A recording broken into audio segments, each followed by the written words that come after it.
전국에 계신 유튜브 설춘한 캠퍼스 구독자 여러분 반갑습니다. 저는 여러분들의 총명한 멘토 설춘한 교수입니다. 자, 오늘도 저의 저서 부동산 경매 처음 공부 이 책을 가지고 계속해서 경매 강의를 이어가도록 하겠습니다. 사실 전국에 계신 많은 분들 또 저희 설춘한 서포터스 여러분들께서 많은 도움이 되고 있다라고 하는 말들에 대해서 상당히 가슴 뿌듯한 그런 느낌을 갖고 있습니다. 자, 오늘은 페이지 341페이지 인도 소송 나가도록 하겠습니다. 사실 여러분, 우리가 경매에서 인도 소송은 거의 사용하지 않는다. 나중에 우리가 여러분 낙찰을 받았다? 낙찰자가 점유자에 대해서 명도 협상 잘 되나 안 되나 나중에 최악의 경우에 강제 집행을 해야 된다고 한다면 그때 집행관한테 갖다 줘야 될 서류 통상 인도명령 결정문, 그러나 아주 가끔 부동산 인도소송 판결문을 갖다 줘야 될 때가 있다. 왜? 누구에 대해서? 바로 이제 점유자가 낙찰자한테 대항할 수 없는 사람이라고 한다면 다 인도명령 신청하면 되는데, 낙찰자한테 대항할 수 있는 사람이 있다면 그 사람에 대해서는 인도명령 신청은 안 됩니다. 기각. 그러면 누구에 대해서? 낙찰자, 즉 우리가 낙찰자는 최고가 매수신고인이고 그 최고가 매수신고인이 잔대금을 납부하면 매수인이라고 하는 건데, 그 매수인에게 대항할 수 있는 모든 점유자는 인도소송의 대상이 된다. 여러분, 인도소송과 명도소송은 역시 동의어. 그러면 누구에 대해서?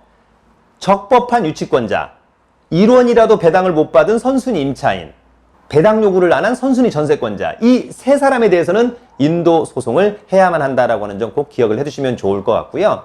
더불어서 우리가 여러분 온비드 공매로 낙찰을 받게 되면 인도 명령 제도는 없습니다. 인도 소송을 해야 된다라고 하는 점 꼭 기억을 해두시면 좋을 것 같습니다. 여기까지만 충분히 이해할 걸로 보여지고요. 342페이지에 보면 인도 소송의 대상이 되는 상대방에 대한 언급이 나와 있습니다. 다시 한번, 배당을 일부라도 못 받은 선순위 임차인, 배당 요구를 하지 않은 선순위 전세권, 적법한 유치권자, 이렇게 정리하면 됩니다.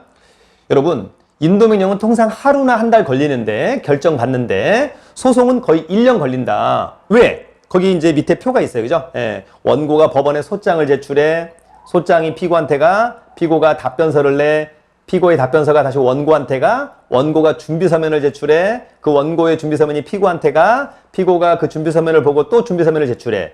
이후에 이 기록이 판사한테 가고, 이후에 원피고가 판사 앞에 가서 변론기일 1번 또는 변론기일 2번, 3번, 4번, 판사가 이제 판단할 수 있을 것 같다, 판결 내릴 수 있을 것 같다, 변론 종결, 이후에 판결 선고, 판결문 송달까지 거의 1년이라는 시간이 걸린다라고 하는 점.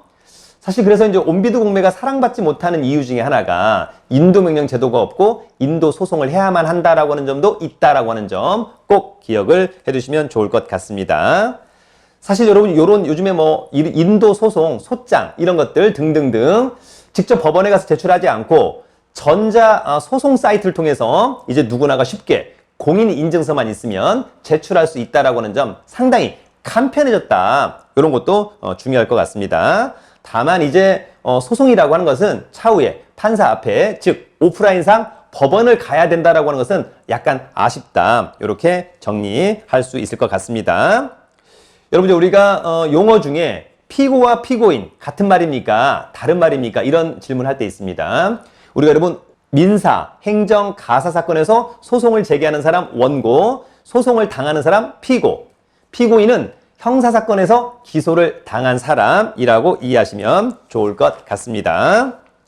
자, 마지막으로 344페이지에 Q&A가 있습니다. 간단하게. 자, 아파트를 낙찰받으면 그 아파트에 살던 사람이 알아서 나가나요? 그런 사람은 거의 없다.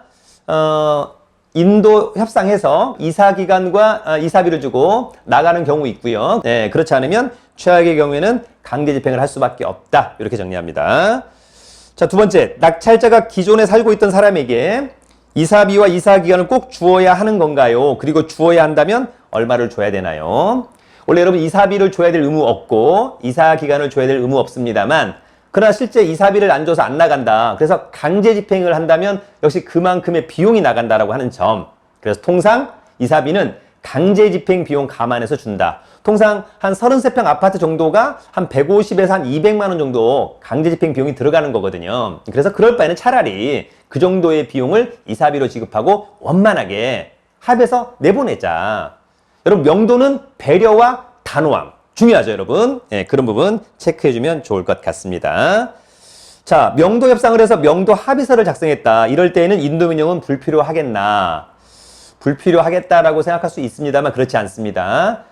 명도 협상을 해서 합의를 했음에도 불구하고 근데 또 명도를 안 하시는 분들이 가끔 있습니다. 그래서 최악의 경우를 대비해서 어쨌거나 낙찰자는 잔금을 납부한 다음에는 기본적으로는 인도명령 결정을 꼭 받아두는 센스 필요하다. 이렇게 정리합니다. 왜 인도명령 결정을 받아야 되나요? 최악의 경우에는 안 나가면 집행관을 통해서 강제 집행해야 되는데 그럴 때 집행관이 인도명령 결정문을 가져와야만 집행을 해준다라고 하는 거니까 그렇게 이해하시면 좋을 것 같고요. 인도명령 제도가 사실 경매가 대중화되는데 가장 결정적인 역할을 했다라고 해도 과언이 아닙니다. 자, 명도 협상이 잘 안 되면 어떻게 해야 되나요? 라고 하는 점이 있는데 어때요, 여러분? 네, 부득이하게 인도명령 결정을 받아서 강제 집행을 할 수밖에 없다. 이렇게 간단히 정리를 하도록 하겠습니다. 자, 오늘은 여러분 인도 소송과 명도와 관련된 간단한 Q&A를 알아봤습니다. 중요한 것은 경험이 상당히 중요하다. 이렇게 생각이 듭니다. 더불어서 우리가 이제 경매 공부할 때 민법도 중요하고 상당히 중요합니다만 이런 어떤 소송 절차도 잘 알고 있다면 좋겠다. 기회가 된다면 전자소송 사이트, 이런 사이트도 한번 들어가서 어떤 내용들이 있는지를 꼭 한번 체크하는 우리 유튜브 설춘한 캠퍼스 구독자 여러분이 되기를 기원하겠습니다. 궁금한 사항은 저희 네이버 카페 설춘한 캠퍼스에 질문해 주시면 저 또는 설춘한 서포터스들이 많은 상담을 해줄 것으로 보입니다. 늘 건승하시고요. 여러분, 유튜브는 설춘한 캠퍼스!